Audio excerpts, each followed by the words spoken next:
এখনই $10 লক্ষ নাকি এমন এক সেন্ট যা প্রতিদিন দ্বিগুণ হয়? শেষ পর্যন্ত কার কাছে বেশি থাকবে? দুজন লোক একটি টেবিলের সামনে দাঁড়িয়ে আছে।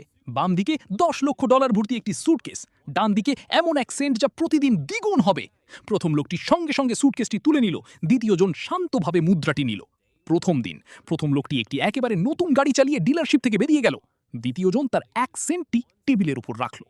পঞ্চম দিন প্রথম জন ইতোমধ্যে একটি দামি রেস্তোরাঁয় রাতের খাবার খাচ্ছে, দ্বিতীয় জনের কাছে টেবিলে কেবল কিছু খুচরা পয়সা আছে, প্রায় 16 সেন্ট।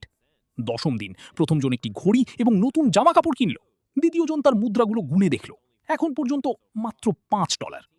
পঞ্চদশ দিন প্রথম জন সুইমিং পুলের পাশে আরাম করছে এবং টাকা খরচ করেই চলেছে, দ্বিতীয় জন তার মুদ্রাগুলো ভাঙিয়ে প্রথমবারের মতো নোট নিল, এখন তার কাছে প্রায় $180 আছে। বিংশ দিন প্রথম জন আবার সুটকেসটি খুলল এবং আরও টাকার বান্ডিল বের করল, দ্বিতীয় জনের হাতে ইতোমধ্যেই তার প্রথম আসল টাকার বান্ডিল প্রায় $5000। আজ 25তম দিন প্রথম জন সুটকেসের ভেতরে তাকায়, স্পষ্টতই শুরুর চেয়ে অনেক কম টাকা আছে।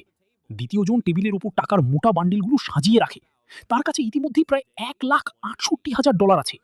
28তম দিন প্রথম জন যা অবশিষ্ট আছে তা নিয়ে সেখানে দাঁড়িয়ে বুঝতে পারে যে $10 লক্ষ উধাও হয়ে যাচ্ছে। দ্বিতীয় জন ইতিমধ্যেই একটি ভর্তি সুটকেস বন্ধ করছে, তার কাছে প্রায় $13,40,000 আছে। 30তম দিন প্রথম জনের কাছে তার $10 লক্ষ অবশিষ্ট আছে, কিন্তু দ্বিতীয় জনের টেবিলে এখন প্রায় $53,70,000 রয়েছে।